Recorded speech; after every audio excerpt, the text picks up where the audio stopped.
기도하시겠습니다. 지금도 살아서 역사하시며 저희와 늘 동행하시는 주님, 저희가 예배를 드릴 수 있도록 교회로 인도하여 주셔서 감사드립니다.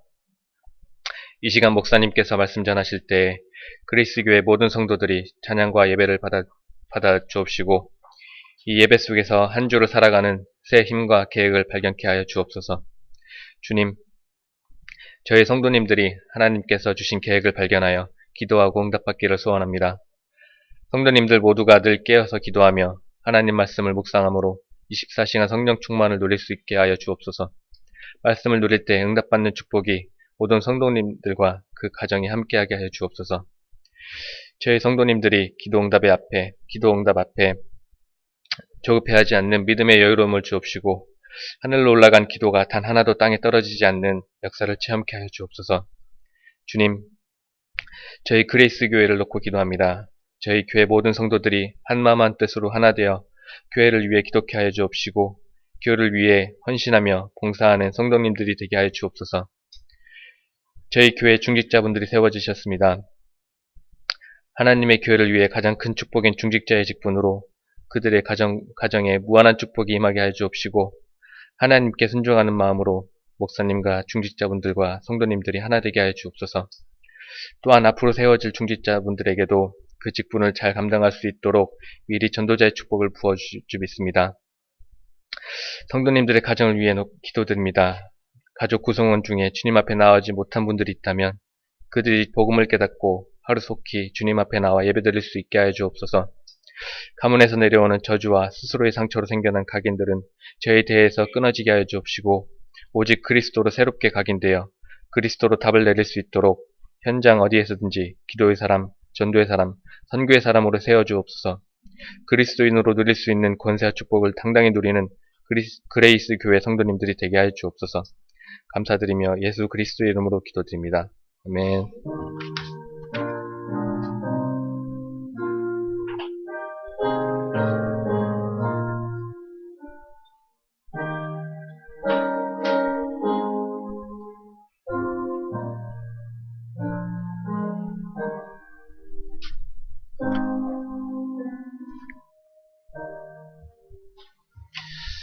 오늘 하나님께서 우리에게 주시는 말씀은 사도행전 17장 10절부터 15절 말씀입니다.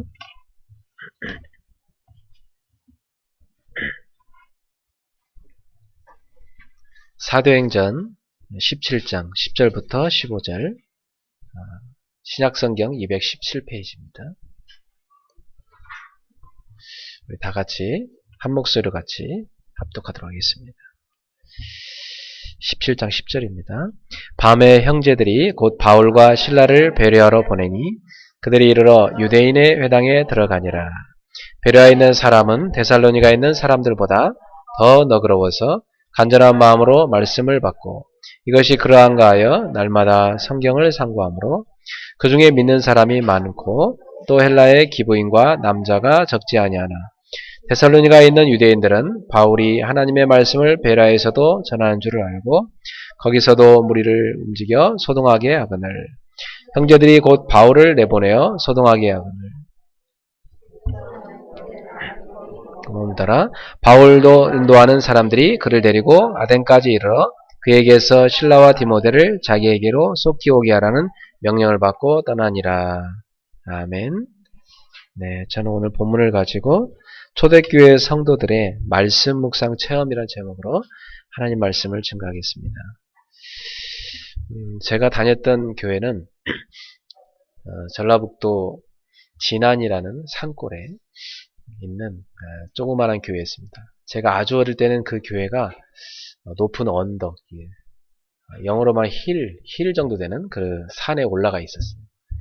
그래서 그 산에서 종탑을 치면 막 뛰어 올라갔습니다. 그 판자로 지어놓은 그런 교회당이었는데 그 교회를 다니다가 이제 시멘트로 벽돌로 된 교회를 그 다음에 또 다시 짓게 됐어요. 그래서 어릴 때 막 벽돌도 나르고 해서 이 논가에다가 제가 다녔던 초등학교 조그마한 초등학교였는데 초등학교 너무 작아가지고 본교도 아니고 그 산골의 분교예요. 그래서 한 학년에 하나급밖에 없어요. 그리고 한 학년, 한 학년이 한 학급만 가르치는 게 아니라 한 선생님이 두 학년을 가르치는 1, 2학년, 3, 4학년, 5, 6학년 이렇게 배우는 완전히 영화에서나 나오는 그 시골이었습니다. 제가 그런 시골 사람입니다.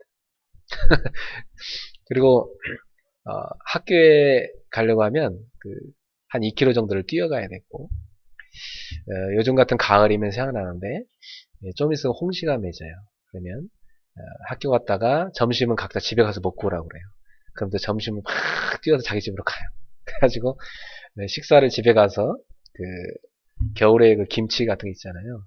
무김치나 이런 거 신김치 같은 거 있어요. 거기에다 밥 말아서 참기름 넣어가지고 막 비벼서 그냥 대충 먹고 감나무 위로 올라가요. 그래서 홍실 하나 따가지고 간식으로 먹고 그리고 코스모스 쫙 피어있는 거기를 친구들하고 또 막 뛰어갑니다.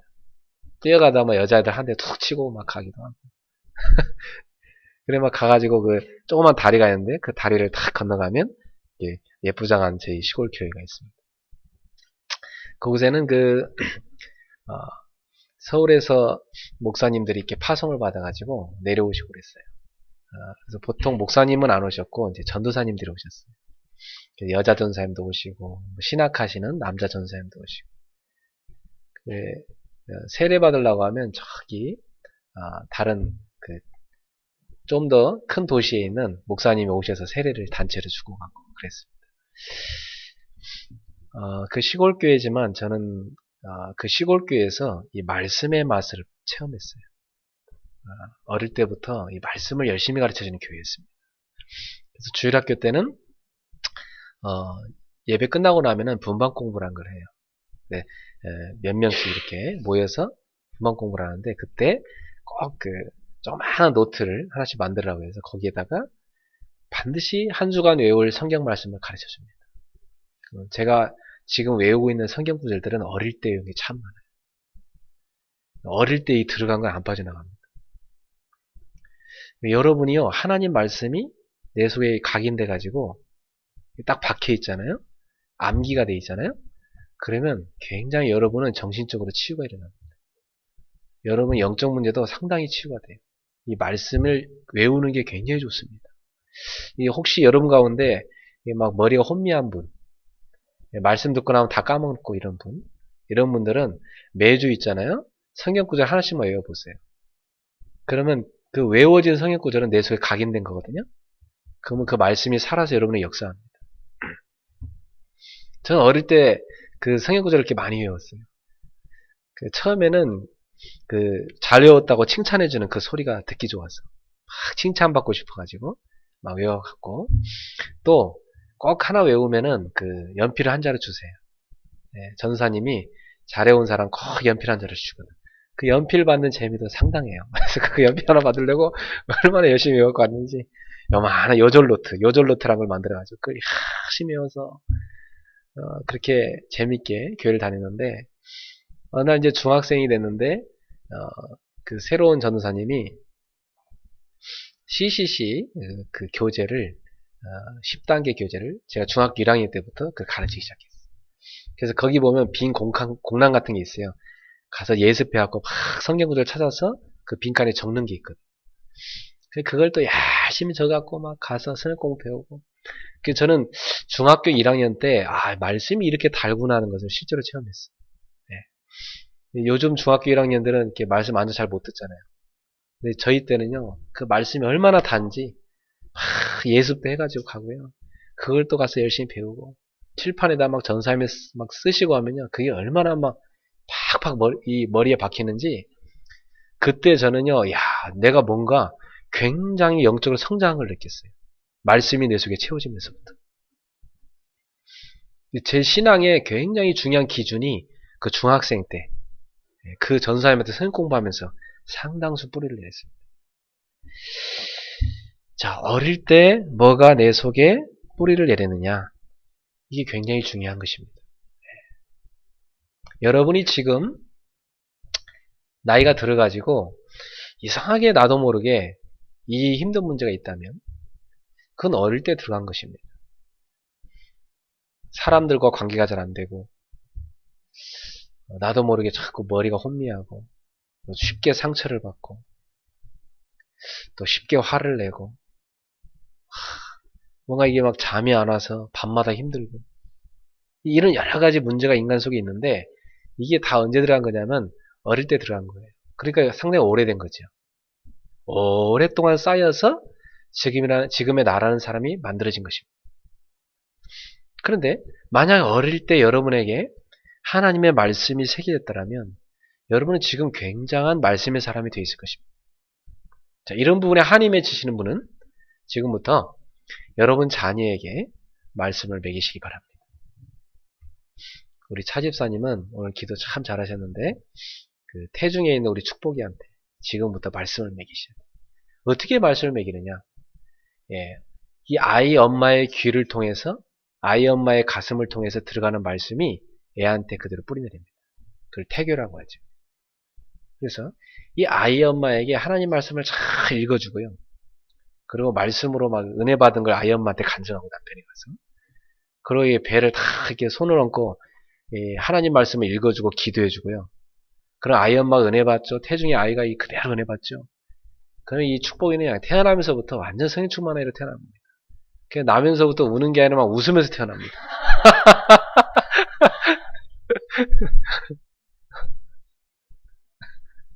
이런 역사가 일어나게 되죠. 예, 그게 참 중요한 겁니다. 어릴 때부터 들어간 거, 이게 다다 이 말이에요. 저는 어릴 때 교회를 다녔기 때문에 상당수 제가 치유를 받았지, 제가 가정에서는 사실 좋은 게 아니었거든요. 가정에서는 늘, 남편 떠나고 혼자 애 키우는 어머니가 늘 혼자 툭 한번 우시죠. 예, 그 뭐 슬픈 그 옛날 노래 있어요. 엄마들 옛날 부르는 노래. 그런 노래에게 막 들으면서 자라고요. 밤매다가 또 한 번 또 타령하면서 또 우시고 또 노래 부르시고. 그러니까 뭐 나도 모르게 이상하게 나는요 슬픈 노래를 좋아한다니까. 어릴 때부터 익숙해져가지고. 뭐 너무 막 빠르고 막 시끄러운 노래 별로 안 좋아해 저는. 이 어릴 때부터 이 정서가 이렇게 돼버렸어요. 야, 이 영향이 커요. 꼭 내가 찬송가 부르는 것도 보면 느린 거 이런 것만 좋아하고 저희 집사는 좀 깝깝해하죠. 이게 너무 느린 것만 좋아하냐고. 그런데 제가 어릴 때 교회를 다녀서 다행히 나의 이 각인된 거, 정서가 치유된 것이지. 예. 참 어릴 때 하나님 말씀이 안 들어갔더라면 나는 어쩌면 상당히 정신적으로 힘든 사람이 됐을 수 있어요. 제가 현장에 가서 체험했어요. 하나님 말씀을 사람들에게 전하는데요. 치유가 되는 거 있죠. 이 정신적으로 많이 힘든 사람인데 이 복음을 듣더니 정신이 치유가 돼요. 네. 그리고 마음의 상처가 가득한 사람이라서 이 부부관계가 안 되고 또 다른 사람과 대인관계에 상당한 문제가 계속 오는 사람인데 이 복음이 계속 복음의 말씀이 이 사람 속에 계속 들어가더니 어느 날 이런 얘기를 해요. 딴 사람이 잘못된 게 아니라 자기가 잘못된 것 같다. 내가 바뀌어야 될 것 같다. 이 깨닫는 거 있죠. 그러더니 이 사람이 하나님 말씀 듣고 변화되기 시작하더니 자기가 치유되잖아요. 그러니까 이 부부관계가 치유되어지고 사람들과의 관계가 치유되기 시작해요. 그 어느 날 보니까요. 다른 사람을 이렇게 도와주는 사람으로 바뀌더라고요. 그래서 저는 맞다. 하나님 말씀은 살아있는 게 분명하다. 히브리서 4장 12절에 말씀은 살았고 활력 있고 좌우의 날성 어떤 검보다 예리하고 혼과 영과 관절과 골수를 찔러 쪼개고 우리의 마음과 생각을 판단하나니. 여러분, 이 말씀은 얼마만큼 힘이 있냐면 모든 것을 다 파고 들어가서 꿰뚫습니다. 여러분이 이 주일날 듣는 이 말씀 잠깐인 것 같지만은 여러분이 이 말씀 듣는 순간에 이 마음에요 굉장한 치유가 일어나요. 마음뿐만 아닙니다. 이 생각에도 치유가 일어나고 영혼 속까지 치유가 일어나요. 그리고 여러분 뼈마디 같은 데도 말씀이 파고 들어가서 치유가 일어나요. 그래서 사실상 병든 사람도요 뭐 눈 찌르고 뭐 때리고 할 거 없어요. 예, 그냥 말씀만 잘 들으면 이 병도 낫습니다. 말씀 들을 때요 아멘 하는 순간 내 속에 깊이 뿌리내린 상처가요 탁 치유됩니다. 여러분, 육신의 병이란 건 그냥 오는 게 아니에요. 마음의 병에서 육신의 병이 와요. 마음의 병은 왜 오느냐? 이 생각과 자기 마음이 안 맞는 거예요. 그리고 자기도 잘 안 돼. 그 영혼에 이미 문제가 왔기 때문에 그래요.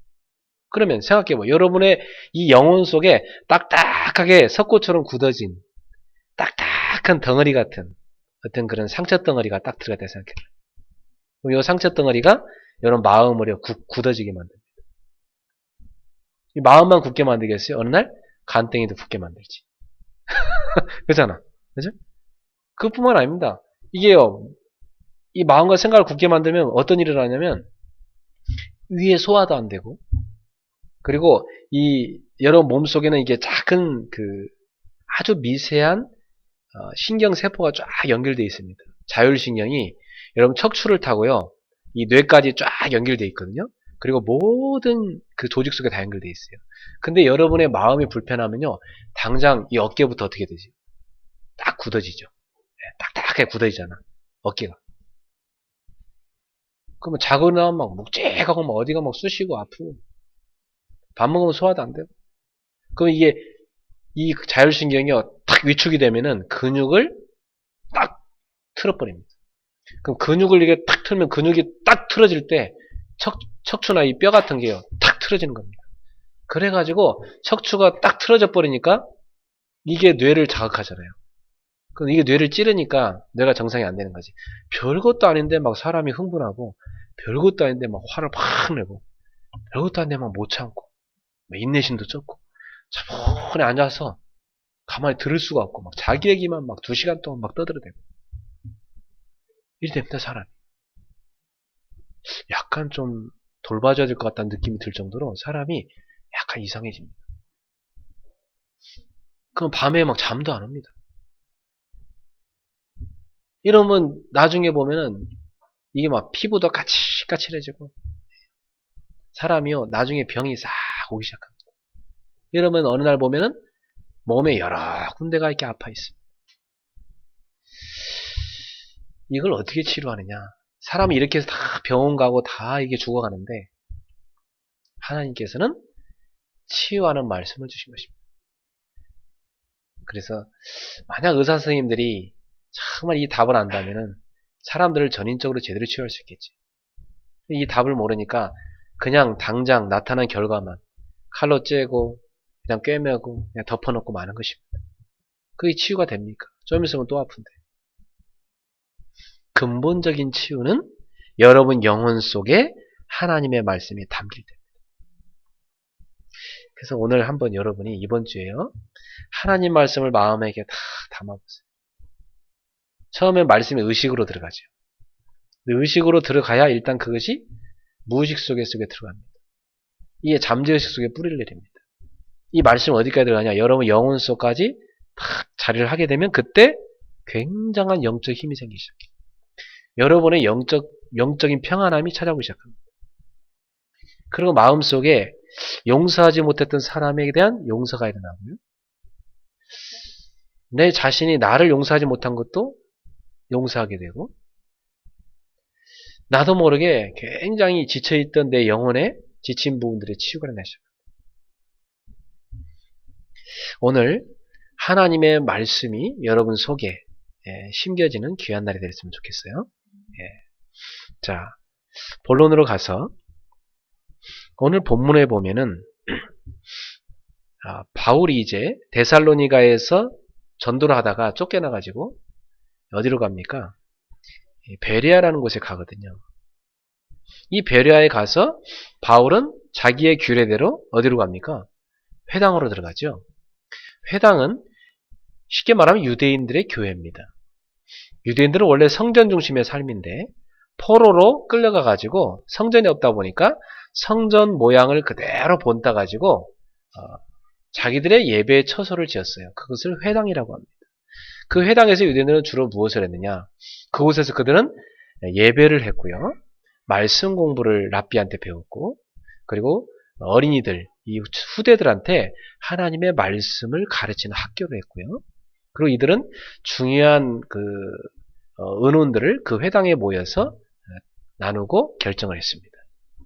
그리고 자신들의 정보를 이 타국 생활하면서 힘든 그 정보를 서로 교환하고 돕는 그러한 친교의 장소 됐어요. 이 회당의 모습을 그대로 본따서 지어놓은 게 오늘날 교회의 모습입니다.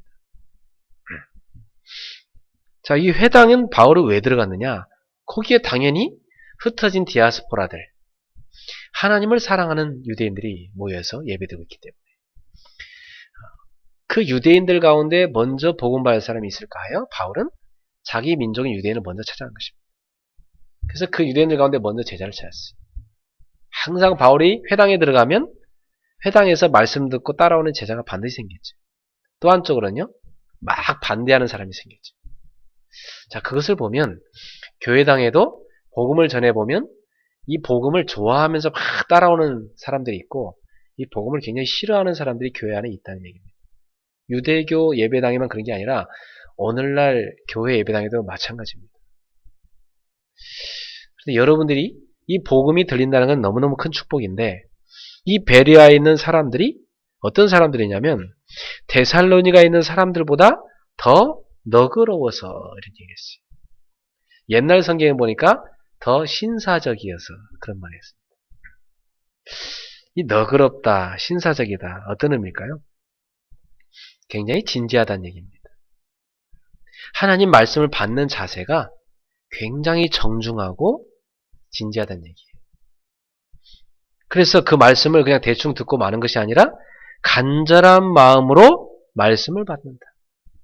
여러분, 이 베레아 사람들의 특징입니다. 하나님 말씀 받을 때 간절한 마음으로 말씀을 받는다. 간절한 마음. 그 정도가 아니에요. 이것이 그러한가의 날마다 성경을 상고함으로. 듣고 나서 집에 가서 다시 한번 그것을 펼쳐서 깊이 생각해 봤다는 얘기입니다. 자주 생각해 봤다는 얘기예요. 쉽게 말하면 말씀을 갖고 가서 다시 묵상했다는 얘기예요. 보통 어떤 때 말씀을 간절히 받던가요? 저는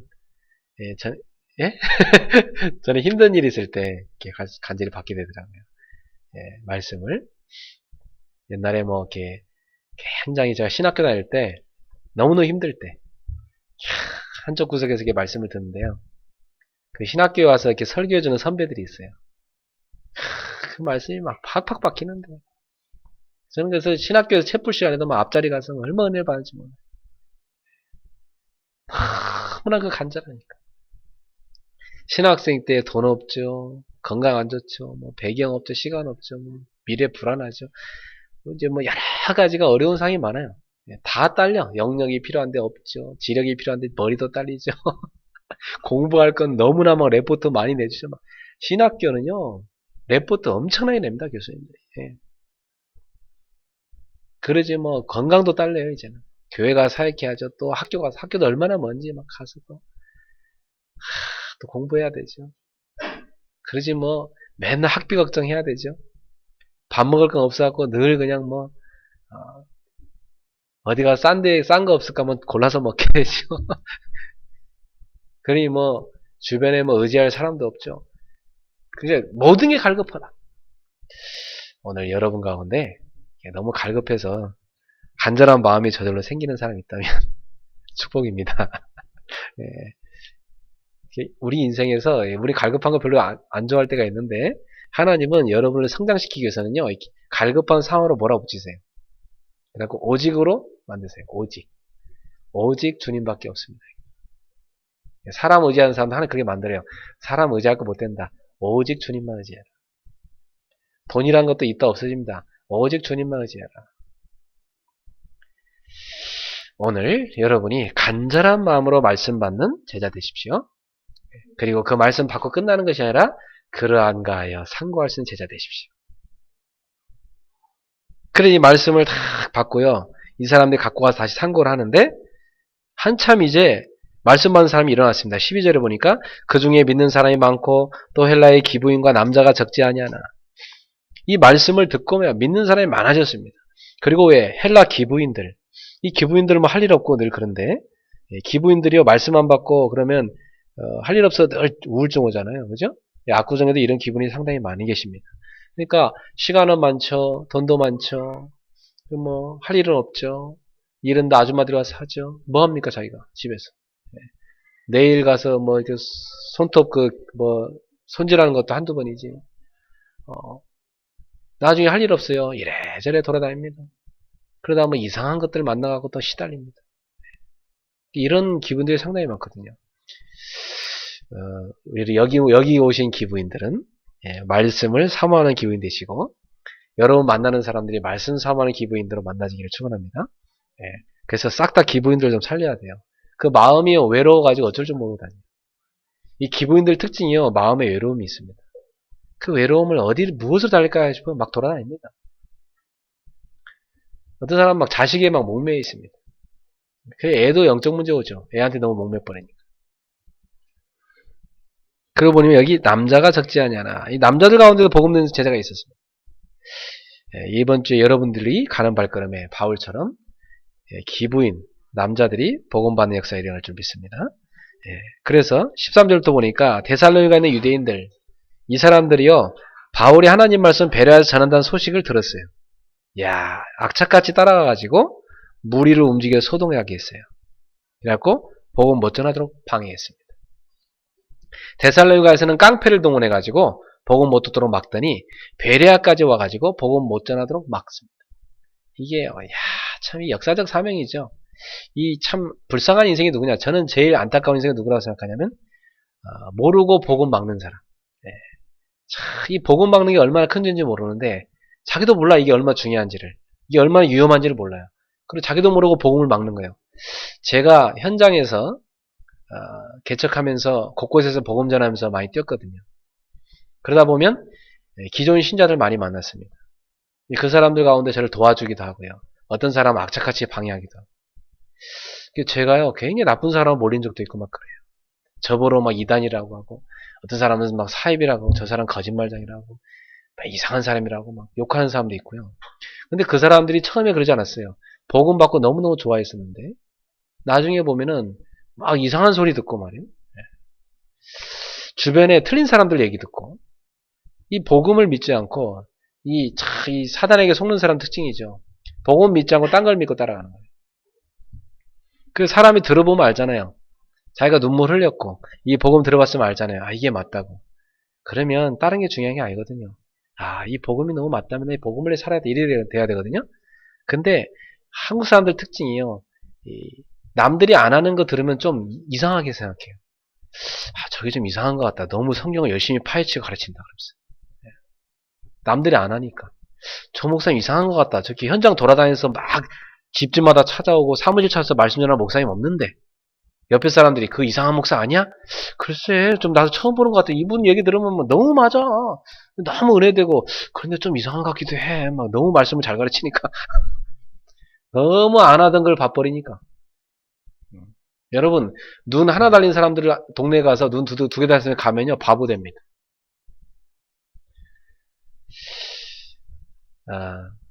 참 안타깝죠. 데살로니가에 있는 사람들. 이 사람들이 베레아까지 와서 전도를 막는 겁니다. 그런데 그 핍박이 올 때는요. 굉장히 중요한 시간표예요. 그 핍박이 와도 나는 복음을 위해서 살겠습니다. 이런 제자가 결단하는 시간표가 있다. 그래서 성경 사도행전을 읽어보면 핍박은 결코 나쁜 게 아니구나. 핍박이 와야 제자가 구별됩니다. 고난이 와보면 어떤 사람이 그 나라의 충신인지 애국자인지를 알 수가 있습니다. 평상시는 모릅니다. 그래서 핍박을 통해서 바울은 또 제자를 찾습니다. 그래서 14절에 보면 형제들이, 이 사람들이 누굽니까? 제자입니다. 바울은 잠깐 머무는 동안 이런 제자를 찾게 됐어요. 형제들이, 그리스도 안에서의 형제가 된 사람이 있어요? 이 사람들이 바울을 내보내어 바다까지 가게 하되 실라와 디모데는 아직 거기 머물더라. 바울을 인도하는 사람들이 그를 데리고 아덴까지 이르러 그에게서 실라와 디모데를 자기에게 속히 오라는 명령을 받고 떠납니다. 그래서 바울이 이제 아덴으로 가게 되는데 누구를 남기고 하죠? 바로 디모데와 실라를 남겨놓고 후속 사역을 좀 부탁하고 자기 먼저 도망갑니다. 그래서 바울의 이 사역을 보면 전도하고 핍박 오면 후딱 도망가고 전도하고 핍박 오면 후딱 도망가고. 근데 도망가는 기준이 뭐냐? 제자를 세우고 도망갑니다. 제자를 제대로 못 세웠을 때는 바울은 다시 얻어맞고도 다시 들어갑니다. 그게 사도행 14장이에요. 사도행 14장에 보면 루스드라에서 바울은 돌에 맞아 얻어맞고 바깥으로 내쳐져서 길거리에 버려졌는데 다시 그곳에 들어가서 제자를 세웠어요. 그때 찾은 자가 디모데거든요. 그러니까 바울이 한 지역을 사역하고 딴 지역으로 옮기는 기준은 뭐냐? 이 지역에 핍박이 와도 생명을 제자가 섰을 때 딴 데로 탁 도망갑니다. 그리고 확립이 좀 미흡할 때는 제자를 남기고 합니다.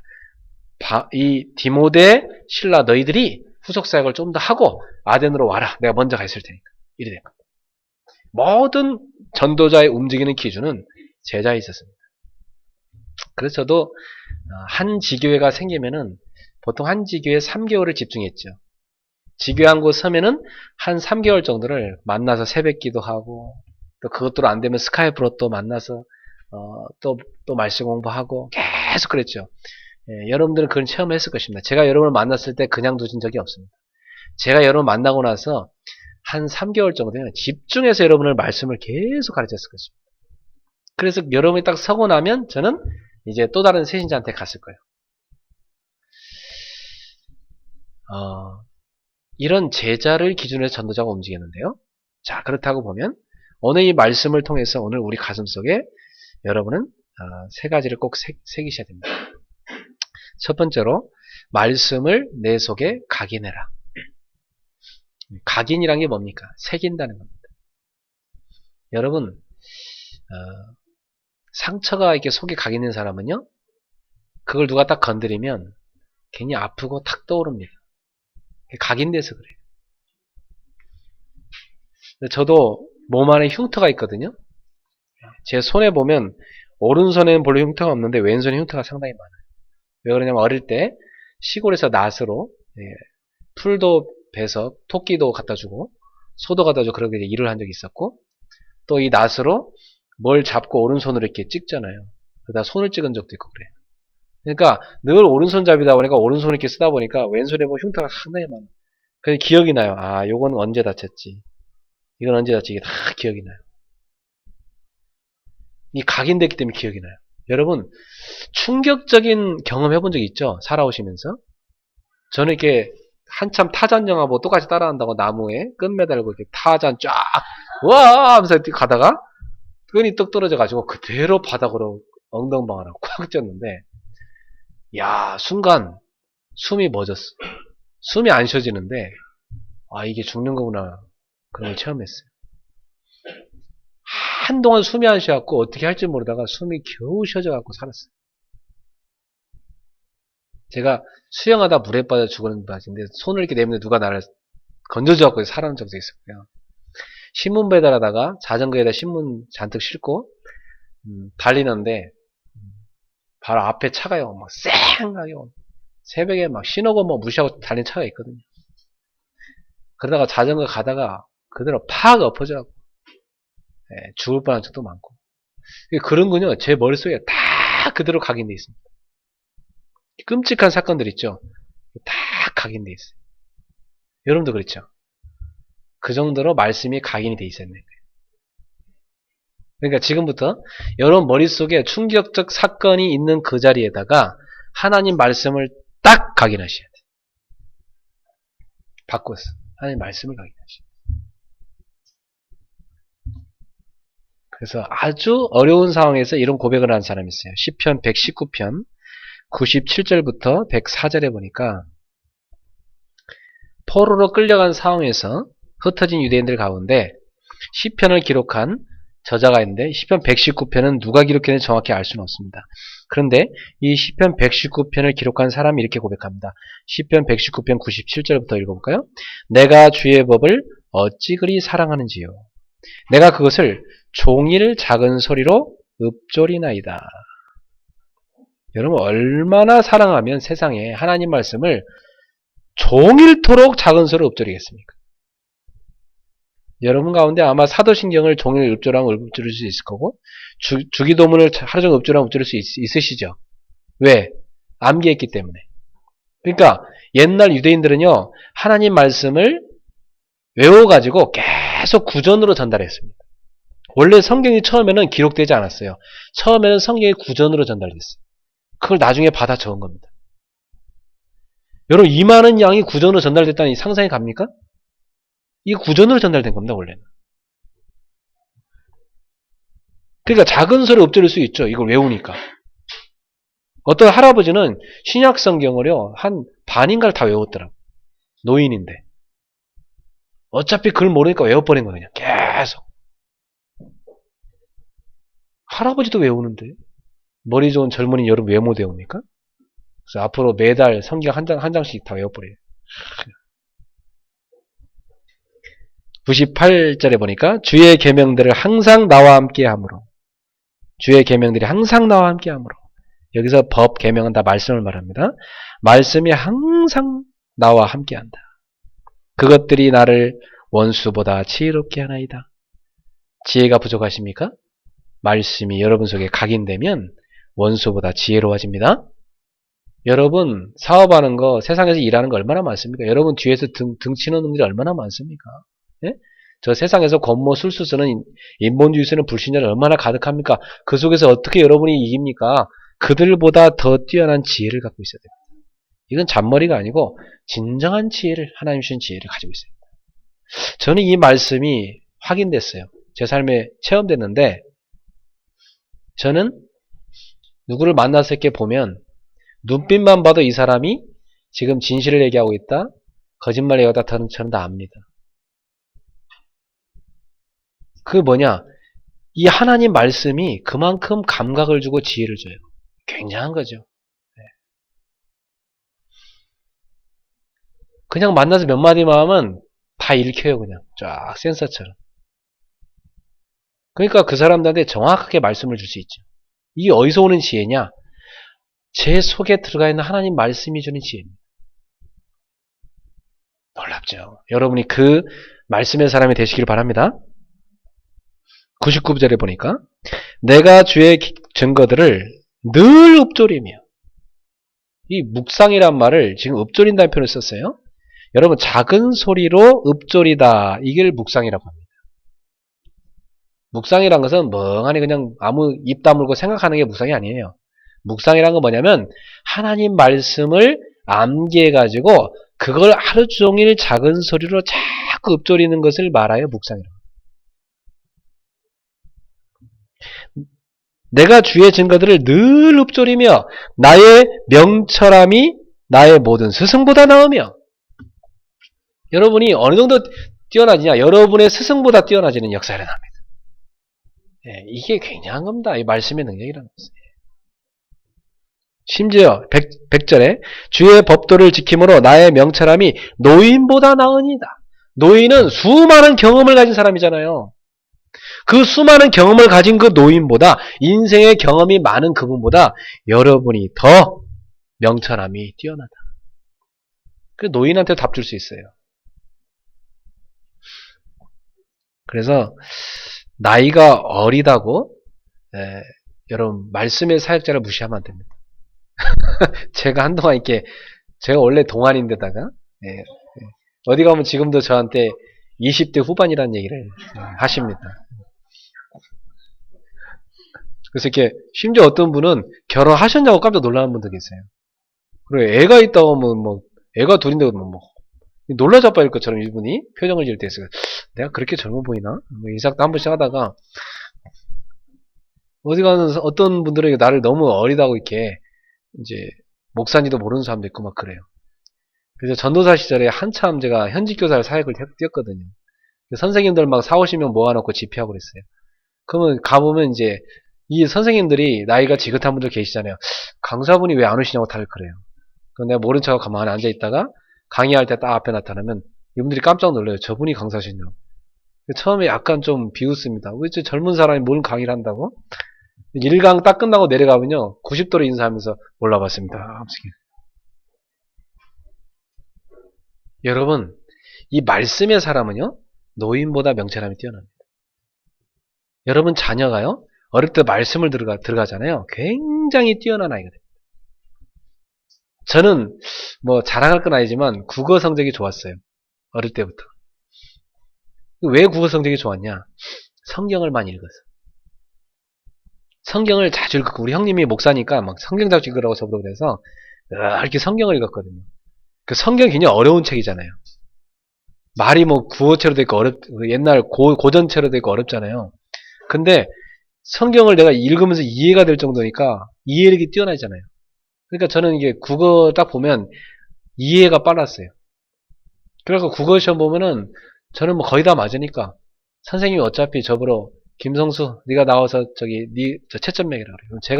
제가 그 답 쓴 거 제가 불러주면 애들이 그거 보고 채점 매기고. 제가 구로중학교 다닐 때 그렇게 했었다니까요. 아이 또 너무 자랑하면 안 되겠다.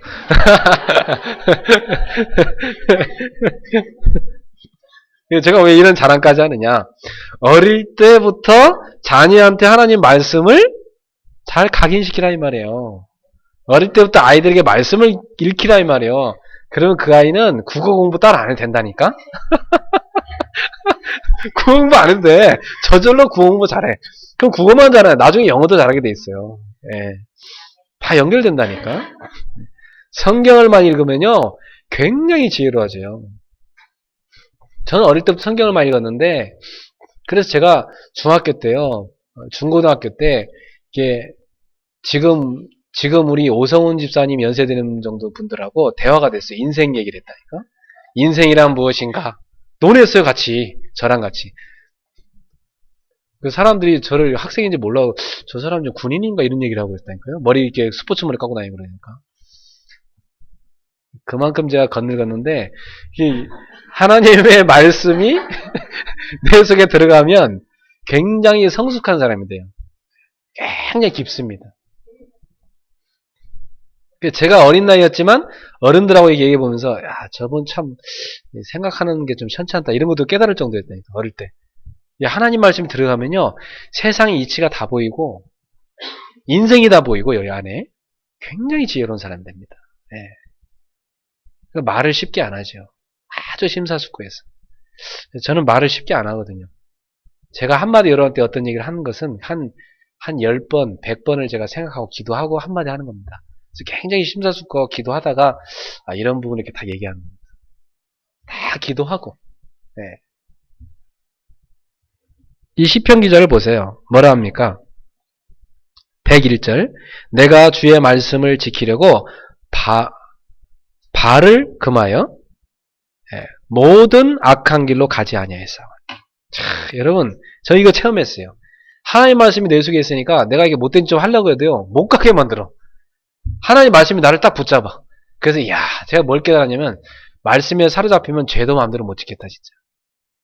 말씀이 붙잡아 버려요. 그럼 뭐 이게 뭐 좀 죄 좀 지어보려고 하면 막으셔 또 이게. 그 정도로 하나님 말씀은요 우리를 죄악으로 가는 우리의 발걸음조차도 금하셔서 악한 길로 가지 못하게 만드십니다. 그러니까 여러분 자녀 잘 키우시려면요 어릴 때부터 말씀 잘 먹이면 얘가 절대로 악한 길로 안 갑니다. 절대로 맞아. 저희 어머니가 저를 뭐 교육시킬 시간도 없었어요. 그냥 교회 다니는 거 하나뿐이에요. 근데 제가 어릴 때부터 못된 짓 하나도 안 했거든요. 사실. 우리 어머니 속 안 썩였어요. 저는. 우리 어머니가 어느 정도냐면 저는 속 안 썩이니까 아예 그냥 걱정 안 하셨어요. 그리고 저보러 공부 좀 제발 조금만 하라고 그랬어요. 열심히 하니까. 좀 쉬라고 그랬어요. 너무 열심히 한다 좀 쉬라고. 자꾸만 어머니가. 나 어머니 해야 된다고 저는 그렇게 했다니까. 너무 내가 내 자랑만 하나 오늘?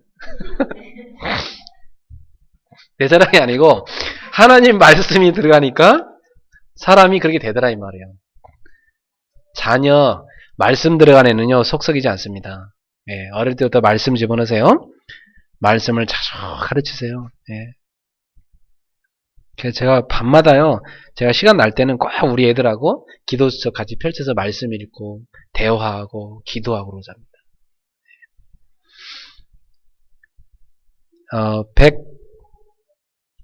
103절이죠. 102절이죠. 102절 읽어보세요. 주께서 나를 가르치셨으므로 내가 주의 규례들에서 떠나지 아니하였나이다. 자, 여러분 이 사람 뭐냐면 하나님 말씀을 읽었는데 그건 뭐냐면 주님이 나를 가르친 거라고 그랬어요. 그렇죠? 여러분 말씀을 읽으면 주님이 여러분을 가르친 겁니다. 여러분의 상담자가 되어주는 겁니다. 주님이. 알겠죠? 네. 따라합시다. 말씀이 나의 상담자입니다. 네. 말씀이 나의 모든 것을 카운셀링합니다. 말씀. 저는 말씀 묵상하면서 굉장히 치유받았어요. 제 속에 있는 상처들을. 그래서 조용히 말씀을 좀 읽으세요.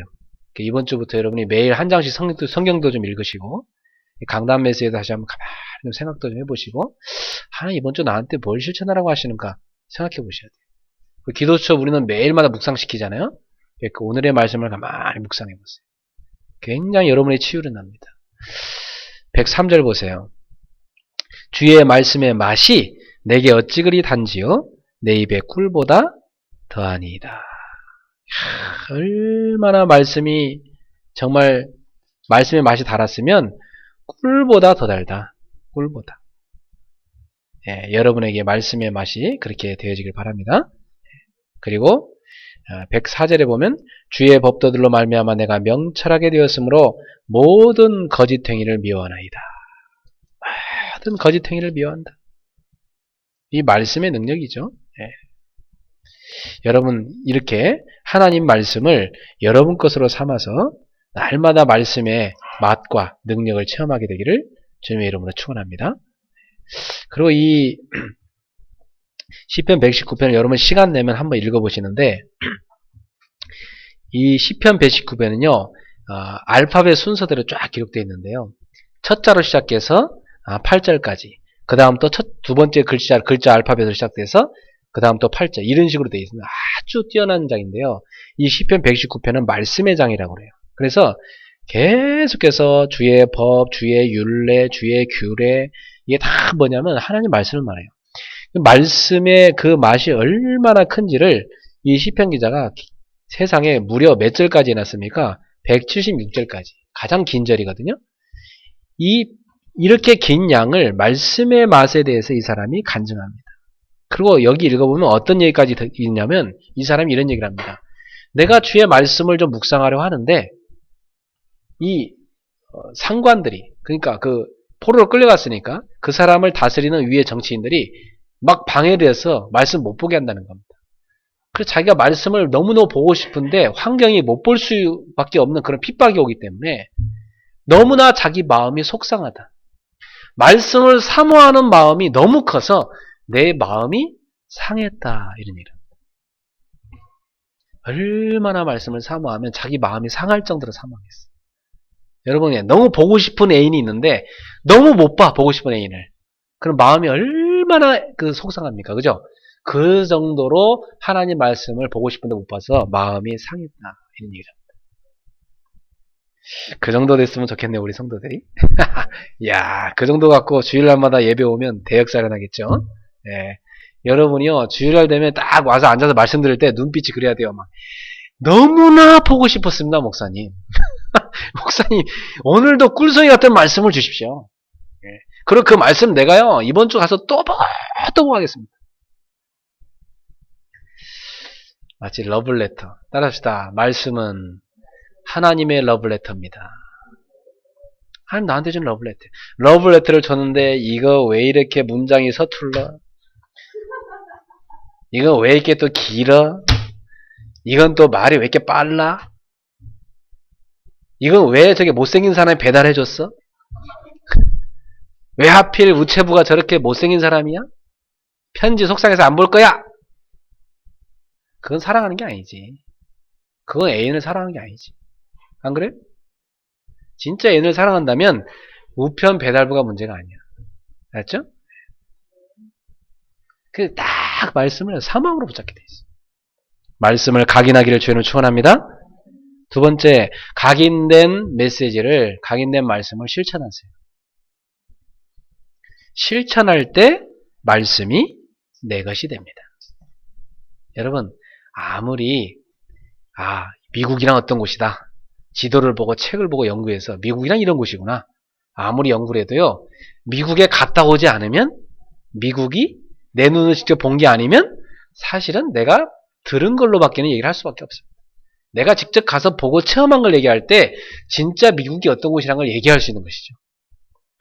진짜 맛있는 음식이 있다. 아무리 책을 보고 연구해서 이걸 설명한다. 전달이 안 됩니다. 그 음식의 맛을 본 사람이 가서 진짜 먹어봐.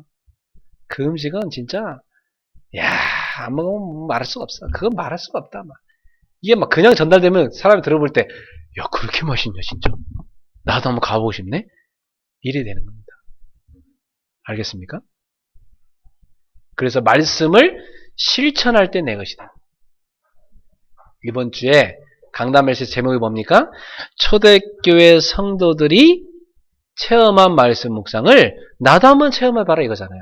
그럼 이번 주 여러분은 좋다. 나도 베레아 사람들처럼 간절한 마음으로 말씀 받고 그게 그러한가야 나도 한번 깊이 생각해봐야 된다. 이렇게 가면 여러분들에게 성취되는 역사가 일어납니다. 결론을 맺겠습니다. 그러면 어떤 일을 하느냐? 말씀의 성취를 체험한다. 말씀의 성취를 체험한다. 말씀 성취란 게 뭐죠? 아, 지난주에 말씀 이렇게 주셨는데 어쩜 이렇게 나에게 답이 되냐? 여기 말씀 성취입니다. 아, 내가 말씀을 받았는데 이 말씀이 나를 치료하는구나. 체험이 돼요. 그러면 성취된 겁니다. 내가 말씀을 받았는데 이 말씀 붙잡고 기도하는데 기도응답이 정확히 왔구나. 말씀 성취입니다. 이 말씀을 내가 받아서 내 것으로 삼았는데 누구를 만났는데 이 사람한테 꼭 필요한 말씀에 이게 그걸 전달했더니 이 사람이 살아나 버렸어요. 이게 말씀 성취입니다. 이러한 말씀 성취가 여러분의 체험되기를 주의 이름으로 축원합니다. 그래서 말씀이 내 것이 되게 해라. 어느 정도로? 다른 사람한테 간증할 정도로 여러분 말씀 성취가 된 겁니다. 베레아 사람처럼 말씀을 깊이 묵상하다가 말씀이 여러분의 마음속에 여러분의 무의식과 잠재의 소에까지 여러분의 영혼 속에까지 말씀이 깊이 각인되고 그 말씀이 여러분 삶에 저절로 실천되어지고 그 말씀이 나에게 답이 되고 해답이 되고 응답이 되고 치유가 되어지고 다른 사람에게 간증이 될 정도로 이러한 성취된 역사가 일어나기를 예수 이름으로 축원합니다. 마지막 간증하고 마치겠습니다. 제가 지난주에 필리핀 갔다 왔는데 저는 참 놀랐어요. 제가 개척하면서 붙잡았던 말씀이 현장에다 성취되는 겁니다. 특별히 제가 뭘 처음 했냐면 교회를 개척해야 되나만 이런 사람을 만났어요. 근데 이 사람이 새신자가 왔는데 이 새신자를 어디 뭐 주변에 교회를 보내줘야 된다고 저보러 목사님 한번 만나주시고 이 사람을 딴 교회를 보내달라는 거예요. 이 사람 교회를 정해야 된다고.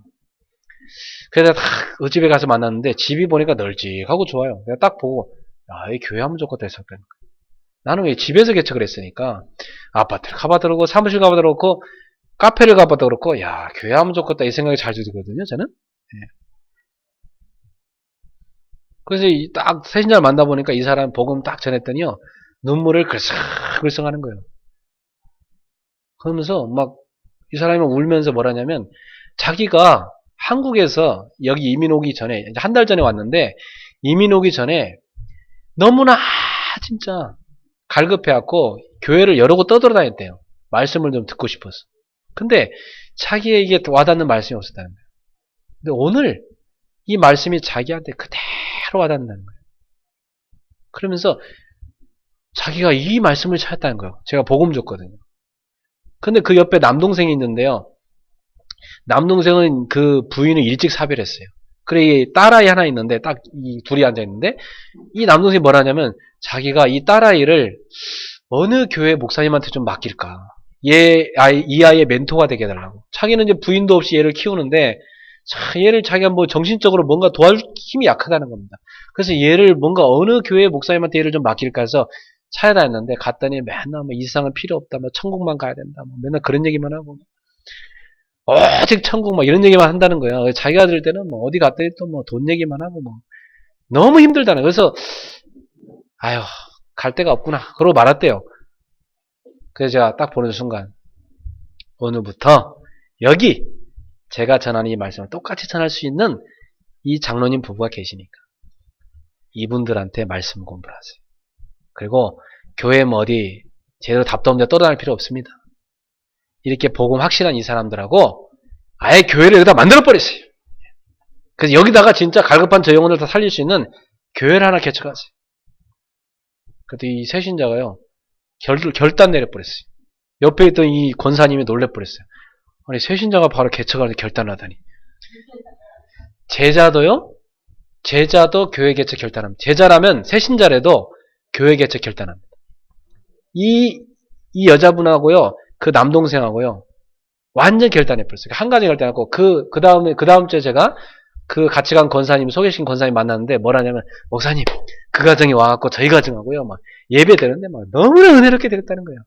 그렇죠. 그렇게 해가지고, 목회자 모실 필요 없다. 일단, 당신들끼리 교회 제대로 만들어서, 교회 목회자 모일 정도 수준 되면 그때 목회자 청빙이다. 지금 목회자 와봤자 방해밖에 안 된다. 당신들이 제대로 전도해서 교회에 세워놓고 목회자 청빙하면 된다. 여러분, 복음을 받을 사람이 기다리고 있습니다. 분명히 여러분 현장에 이런 갈급한 영혼이 여러분 옆에 있습니다. 가는 발걸음에 하나님이 만나게 할 줄 믿습니다.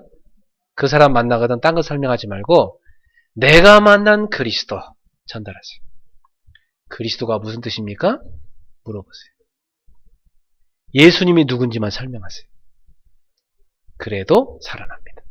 여러분의 모든 과거, 현재, 미래 죄를 해결하신 그리스도. 사단의 권세, 사주팔자 운명에서 해방하신 그리스도. 여러분을 사망에서 생명으로 옮기신 그리스도. 나의 인생 모든 문제를 해결하고 우리 가문의 문제를 해결하신 그리스도. 그 그리스도를 여러분이 전달만 해도 현장에 살아난다니까. 이런 축복의 역사가 이번 주 일하기를 예수로 축원합니다. 기도하겠습니다. 주님 감사합니다.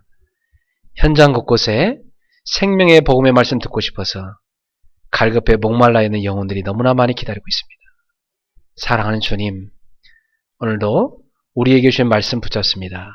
우리 사랑하는 그레이스 교우들이 이번 주에도 초대교회 베레아 교회 성도들처럼 하나님의 말씀을 간절한 마음으로 받고 그러한가야 다시금 성경을 펼쳐 상고하고 그 말씀을 각인하고 실천하고 성취되는 체험을 할 수 있게 하옵소서. 그래서 이제 이들이 가는 곳마다 바울이 베레아의 교회를 세웠던 것처럼 이들 가는 곳마다 지교회가 세워진 역사가 일어나게 하옵소서. 예수님의 이름으로 축복하며 기도하옵나이다. 아멘. 우리 찬양 206장 하나님께 찬양 올리며 예물 드리겠습니다. 206장입니다.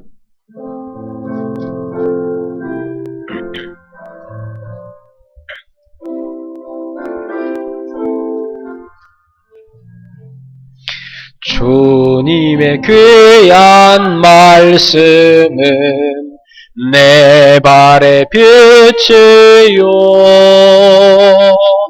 목마른 사막길에서 샘물과 같도다.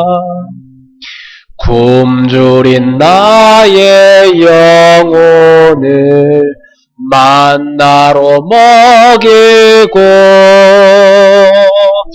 내 갈 길 밝게 비추니 그 말씀 귀하다.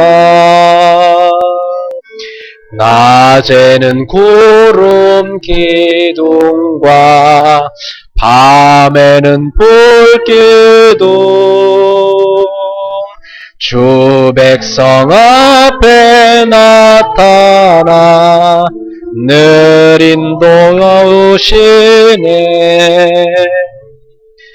하늘의 깊은 지혜를 깨닫게 하시고 주 말씀 밝게 알도록 늘 도와주시옵소서. 다시 한번 찬양합시다. 주님의 귀한 말씀은 주님의 귀한 말씀은 내 발의 빛이요 목마른 사막길에서 샘물과 같도다. 굶주린 나의 영혼을 만나로 먹이고 내 갈 길 밝게 비추니 그 말씀 귀하다. 낮에는 구름 기둥과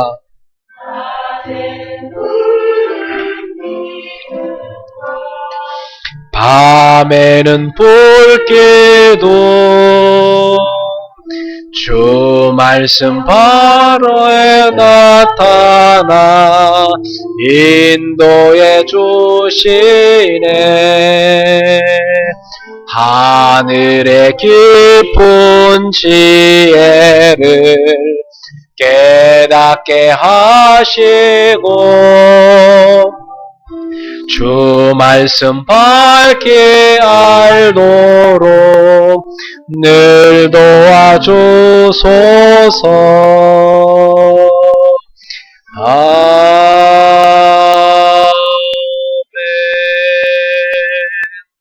우리 주신 말씀 붙잡고 함께 통성으로 한번 기도하겠습니다. 오늘 하나님께서 여러분에게 어떤 말씀을 주셨습니까? 어떤 것을 깨닫게 하셨고 어떤 변화를 요구하고 계십니까? 주여, 오늘 말씀 주신 대로 이루시옵소서. 우리 같이 한번 통성으로 우리 입술로 기도합시다. 살아계신 하나님, 은혜를 감사합니다. 오늘도 저에게 초대교회 성도들의 말씀 묵상을 체험할 수 있는 은혜 주신 것 감사합니다. 지금도 살아서 활력 있게 움직이는, 그래서 혼과 영과 관절 고수를 찔러 쪼개며 우리의 마음과 생각을 판단하며 우리의 전인격을 치유하는 능력의 하나님의 말씀이 우리의 마음 깊은 곳에 우리 영혼 속에 각인되어 그 말씀을 붙잡고 우리의 삶을 실천하고 그 말씀으로 성취되는 역사가 일어나 우리의 삶의 변화가 찾아와 이제 다른 사람 앞에 우리에게 성취된 말씀을 들고 서서 간증할 수밖에 없는 전도자의 삶을 살게 하여 주시옵소서. 주의 말씀 붙잡고 자로나오라 치우치지 않게 하여 주시며 말씀 붙잡고 이 말씀에 입각하여 승리하게 하시고 증인되게 하여 주옵소서. 지금도 우리의 삶의 현장에는 이 복음의 말씀 듣지 못하여 갈급하여 죽어가는 영혼이 너무나 많이 있습니다. 하나님 아버지, 이 말씀 들고 와서 우리 현장에 죽어가는 영혼을 살릴 수 있는 저희들 되게 하여 주시옵소서. 그래서 이번 주에도 말씀의 역사가 우리의 삶 곳곳에 일어나게 하시고 우리 그리스도 교회 곳곳에 말씀 운동이 일어나게 하셔서 바울이 베레아교회에 세운 것처럼 곳곳에 지교회가 세우는 역사가 일어나게 하여 주시옵소서. 주님을 찬양합니다.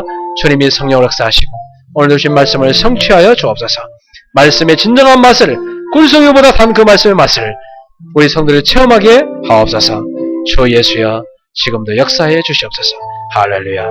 주의 주신 말씀과 부활하신 주님의 손에 살아있는 자를 부탁하옵나이다. 예수 그리스도의 이름으로. 살아계신 아버지, 우리에게 오늘도 성취될 말씀 주신 것 감사합니다. 시편 기자처럼 그 누구보다도 지혜롭고 명철하게 하며 악한 길로 가지 않도록 우리를 지키며 우리를 이 땅을 살릴 수 있는 전도자로 세우는 능력의 주의 말씀, 그 말씀 우리 속에 늘 작은 소리 읊조리면서 각인할 수 있게 하시옵소서. 그래서 베레아 사람들처럼 이 말씀이 과연 그러한가요? 간절한 마음으로 받고 또다시 집에 가서 상고할 수 있는, 보고 또 보면서 우직한 소처럼 되새김질하며 말씀을 내 것으로 만들어 말씀을 개인화할 수 있는 우리 성도들이 되게 해주시옵소서. 그래서 우리에게 말씀이 성취됨을 체험케 하시고 이 성취된 증인으로 나아가서 현장의 곳곳에 이 생명의 복음의 말씀 기다리는 영혼들에게, 그 갈급한 영혼들에게 말씀의 증인으로 서게 하옵소서. 그래서 내게 있는 말씀, 임한 말씀이 다른 사람에게도 전달되어 살리는 역사가 일어나게 하옵소서. 혼영 관절 골수를 찔러 쪼개며 마음 생각을 판단하며 모든 전인격을 치유하는 살아있는 능력의 말씀의 역사가 우리 성도의 발걸음 속에 일어나게 하옵소서. 예수님의 이름으로 기도합나이다. 아멘.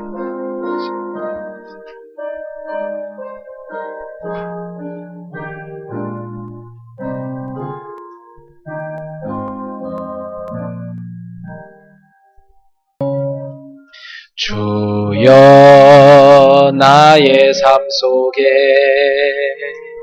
임마누엘 누리게 하소서. 나의 생각 나의 작은 일 하나님 것이 되게 하소서. 주여 나의 일생이 제자의 길에 있게 하소서. 나의 과거 나의 오늘 미래를 드리옵니다. 나를 넘어서 하나님 은혜를 응답을 넘어서 하나님 소원을 이를 넘어서 하나님 계획을 축복을 넘어서 하나님 언약을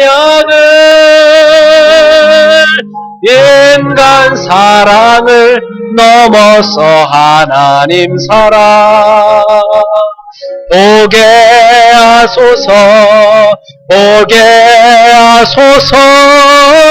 렘넌트 시대를 포매한 서게 하소서. 하나님께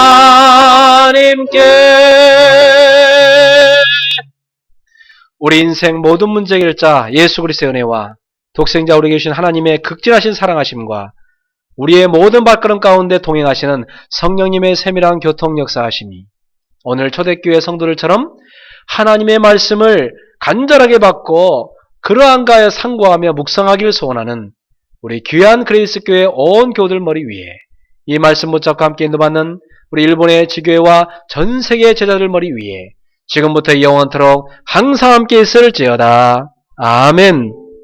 주의 복을 받으시옵소서. 주의 성취하시옵소서. 주의 말씀을